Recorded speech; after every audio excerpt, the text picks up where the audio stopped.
Gerwani, Sri Kandi yang ditumpas Orde Baru. Sri Sulistiawati mencium ketidakberesan ketika pesawat Garuda yang ia tumpangi tidak bisa mendarat di Bandara Kemayoran, Jakarta pada 2 Oktober 1965. Pesawat yang bertolak dari Langsa Aceh itu diminta untuk berbelok ke arah Palembang, Sumatera Selatan. Dari Palembang diperintahkan mendarat ke Bandara Halim Perdana Kusuma. Pemberitahuannya karena berlaku jam malam. Sri yang ketika itu menjadi wartawan koran Ekonomi Warta Bakti baru saja melakukan liputan panjang sejak 11 September hingga 1 Oktober 1965. Sri meliput safari Dwi Komando Rakyat, Dwikora, yang dipimpin oleh Wakil Perdana Menteri I Subandrio. Kekhawatiran Sri kian menjadi saat seorang petugas memberikan peringatan, jangan pulang ke rumah, sudah diduduki. Sri resah bukan main. Dia bertanya apa salahnya, bagaimana dengan nasib anaknya.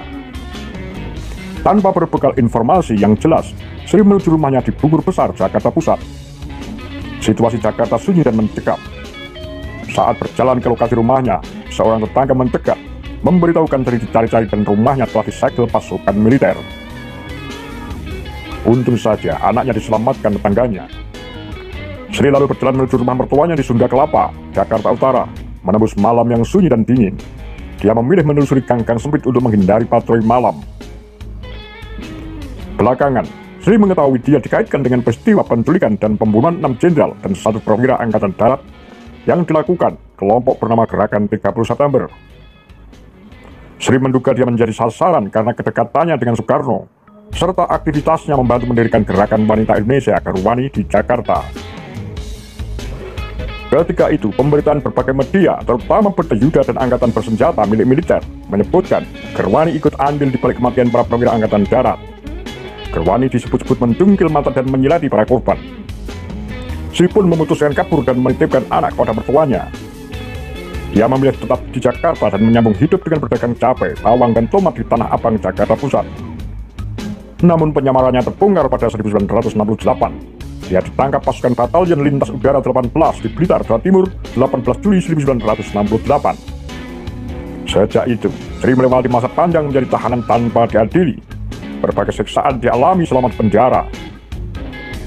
Penyiksaan pertama ia terima dari 2 tentara yang menindih tubuhnya dengan bangku kayu dari bahan jati. Dia mengalami pendarahan dari hidung, mulut, sampai 1 bulan lamanya. Selama penyiksaan yang terus berulang, Sri selalu berdoa agar tidak mengalami proses pemerkosaan seperti teman-temannya. Sri terlibat dalam kegiatan Gerwani sejak pindah ke Jakarta tahun 1958. Ketika itu Gerwani yang berdiri sejak 4 Juni 1950 sedang melebarkan sayap ibu kota. Dia membantu mengembangkan lembaga pendidikan Taman Kanak-Kanak Melati. TK Melati bukan cuma lembaga pendidikan, tapi juga tempat penitipan anak bagi ibu-ibu yang bekerja. Nama Melati dipilih karena dianggap memiliki filosofi yang pas. Perempuan saat itu ibarat kuntup melati, masih belum berkembang dan tertinggal jauh, karena hendak mengejar ketertinggalan itu lewat pendidikan, kata Sri. Dalam buku Penghancuran Gerakan Perempuan di Indonesia, karya peneliti Belanda Saskia Eweringa, sebelum 1965, telah berdiri 43 TK Melati di berbagai kecamatan di Jakarta. Sementara di seluruh Indonesia, tercatat terdapat lebih dari 1.478 TK Melati hingga tahun 1964. Ini data tertib Gerwani meraup masa. Pendirian TK Melati sekaligus menjadi ajang menarik simpati para perempuan. Orang tua yang mengantarkan anak-anaknya otomatis bertanya mengenai organisasi, kemudian masuk Gerwani. Gerwani juga giat memberantas buta huruf di kalangan dewasa dan orang tua di pelosok daerah.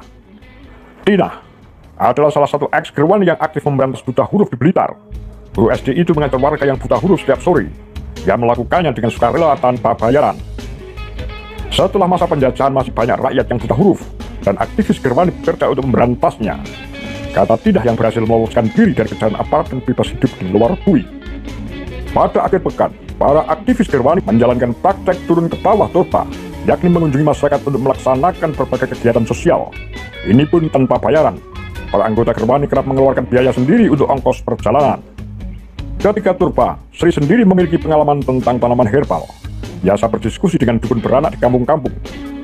Dia juga kerap berdiskusi dengan petani dan buruh di pinggiran Jakarta, kata Sri yang bersuamikan aktivis PKI. Program kemasyarakatan Gerwani yang menyentuh langsung rakyat itu membuat banyak orang berbondong-bondong tertarik menjadi anggota. Gerwani juga mendukung anti poligami dan perubahan undang-undang pernikahan. Hal itu menjadi magnet besar bagi kaum Hawa seperti Manismar, perempuan asal Bukit Tinggi, Sumatera Barat. Dia bergabung dengan Gerwani karena ada diskriminasi, poligami, dan kawin di bawah umur. Gerwani memperjuangkan emansipasi perempuan, kata Manismar yang dulu menjabat sebagai sekretaris seksi pembelaan hak-hak wanita dan anak Gerwani Sumatera Barat. Penelitian Saskia Wiringa menunjukkan Gerwani berhasil menjadi organisasi perempuan terbesar yang pernah eksis di Indonesia. Anggotanya pada 1965 diperkirakan berjumlah 1,5 juta hingga 1,75 juta di seluruh Indonesia. Menjelang 1965, Gerwani makin aktif terlibat dalam dunia politik dan dekat dengan Partai Komunis Indonesia. Gerwani pun mendukung pembebasan Irian Barat, reforma agraria, dan konfrontasi Malaysia yang dikomandoi Soekarno. Hubungan yang kian erat dengan PKI membuat pendiri Gerwani, SK Trimurti, meninggalkan organisasi itu. Sebab Trimurti menghendaki organisasi yang setia pada jalur perjuangan isu feminisme ketimbang politik. Namun Trimurti kalah oleh kekuatan aktivis-aktivis Gerwani yang juga merangkap anggota PKI. Dia menganggap PKI terlalu keras dan dia memilih mundur dari Gerwani, kata Saskia. Kedekatan Gerwani dengan PKI terlihat pada perayaan ulang tahun Gerwani ke-15 pada 4 Juni 1965. Ketua PKI di Nusantara Aidit hadir di antara masa yang memenuhi Gelora Bung Karno Senayan, Jakarta untuk memperingati hari jadi Gerwani. Gerwani bahkan berencana mengambil keputusan untuk bergabung dengan PKI pada Kongres 4 mereka Desember 1965. Namun 3 bulan menjelang Kongres meletus gerakan 30 September yang dalam sekejap mengakhiri riwayat PKI maupun Gerwani. Gerwani yang terseret arus perebutan politik hancur bersama PKI pasca G30S. Para kadernya dituduh mencungkil mata dan menyiapkan vital 7 perwira Angkatan Darat, sembari menari dan menyanyi dalam keadaan telanjang di lubang buaya Jakarta Timur. Tuduhan lantas melebar tak hanya kepada aktivis Gerwani, tapi kepada setiap orang yang dekat dengan Bung Karno. Nani Nurani misalnya, penyanyi di Istana Cipanas favorit Bung Karno itu difitnah memiliki berpeti-peti alat pencungkil mata. Entah dari mana muncul tuduhan itu. Itu pun hanya tuduhan karena mereka sama sekali tak bisa membuktikan adanya peti penyungkil mata. Propaganda dan agitasi terhadap Gerwani makin kuat dengan diumumkannya organisasi itu sebagai underbow PKI. Gerwani pun dinyatakan terlarang pada Maret 1966. Tuduhan itu tidak benar, karena Gerwani secara struktural bukan bagian dari PKI. Berbagai propaganda berhasil membuat Gerwani lengket dengan tak bermoral, asusila, dan tak manusiawi. Gencarnya propaganda membuat kebencian terhadap Gerwani menyebar ke seantero negeri. Propaganda itu cara yang efisien melumpuhkan PKI. Apabila perempuan di dalam organisasi buruk, maka dianggap buruklah organisasinya, kata Komisioner Komisi Nasional Anti Kekerasan Terhadap Perempuan, Mariana Aminuddin. Setelah Soeharto berkuasa 20 tahun, muncul artikel mengagetkan yang dibuat sejarawan Cornell University, Ben Anderson. Tulisan itu terbit dalam majalah Indonesia nomor 43, April 1987, berjudul How Did the Generals Die? Ben mengungkapkan fakta hasil visum et repertum atas jenazah 7 perwira yang dikerjakan oleh tim autopsi Rumah Sakit Pusat Angkatan Darat Gatot Subroto. Hasil visum et repertum itu menunjukkan 6 jenderal dan 1 letnan di lubang buaya meninggal karena tertembak. Hasil visum menunjukkan adanya luka, kemungkinan karena terbentur dinding-dinding sumur di mana jenazah para perwira ditemukan. Visum juga menyatakan tidak ada luka sayatan pada kelamin para korban. Namun temuan itu pak angin lalu, dan Gerwani tetap diriwayatkan sebagai perempuan keji dari zaman ke zaman. Para aktivis Gerwani yang memperjuangkan nasib perempuan kerap menyebut diri mereka sebagai Serkandi, prajurit perang perempuan dalam pelayangan. Serkandi secara harfiah juga berarti perempuan gagah berani. Masyarakat mengenal mereka sebagai Serkandi, representasi perempuan yang militan, mandiri, dan pejuang, kata Saskia Wiringa. Label Serkandi ini, kata Saskia, juga disematkan kepada para pejuang perempuan periode revolusi kemerdekaan. Sekretaris Dewan Pimpinan Pusat Gerwani, Sulami misalnya, adalah salah satu tokoh yang berjuang di medan tempur melawan Belanda. pada 1945-1949. Namun menurut Saskia, dari hasil riset dan analisa perspektif gender, kaum konservatif di Indonesia tak terlalu menyukai garis perjuangan Gerwani. Apalagi Gerwani sangat gigih mendukung anti-poligami. Apabila ada kader yang berpoligami, para aktivis langsung turun tangan untuk memisahkan. Gerwani membuat marah kalangan konservatif dan feodal di Indonesia. Representasi perempuan ideal menurut kaum konservatif adalah karakter perempuan seperti tokoh wayang Subadra. Subadra adalah karakter anggun, lembut, tenang, setia dan patuh pada suami. Dia sosok ideal priayi putri Jawa.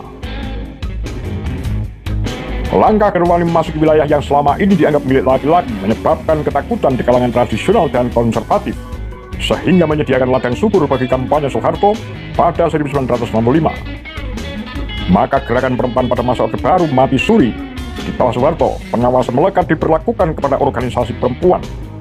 Hanya ada 3 organisasi perempuan yang eksis: Dharma Wanita, Dharma Pertiwi, dan Pembinaan Kesejahteraan Keluarga. Setiap perempuan yang kritis dicap sebagai Gerwani, atau ketika mereka berani berjuang akan dihilangkan dan dibunuh. Namun pasca reformasi setelah Soeharto tumbang, para korban tragedi 65 mulai berani muncul, termasuk aktivis Gerwani yang bersuara bagi cerita tentang penderitaan yang mereka alami. Hanya tersisa sedikit ex-Gerwani yang kini masih hidup. Lewat kisah mereka, terlihat jelas secara diukir oleh penguasa. Demikian pura-pura Rakyat Wali Sunda.